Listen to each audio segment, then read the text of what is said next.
তোমার যে জামা কাপড়গুলো পছন্দ হবে তুমি সেগুলোই নিও। আর ওই চেনটাও নেবো। হ্যাঁ, সাইকেলের চেনটা পড়ে গেল, তুমি একটু নেমে দাঁড়াও, আমি চেনটা তুলে নিই। দাঁড়াও দাঁড়াও দাঁড়াও।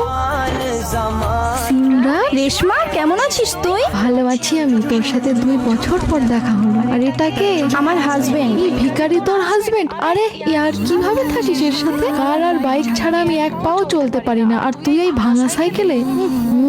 ওহ শিট, শোনো, আমার পাসটা তো বাড়ি ফেলে রেখে এসেছি। তোকে কতবার বলেছি বাড়ি থেকে বেরোনোর সময় সবকিছু গুছিয়ে নিয়ে বেরোবি।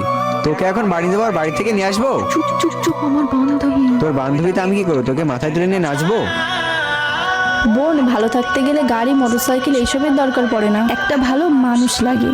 বিশ্বাস কর, যদি স্বামী ভালো এবং কেয়ারিং হয় না, তাহলে যাত্রাপথ সাইকেল নিয়েও অনেক সুন্দর হয়। কখনো নিজের স্বামীর তুলনা টাকার সাথে করো না। যদি স্বামী নেককার হয়, ভাববে তুমি পৃথিবীতে জান্নাত পেয়ে গিয়েছো।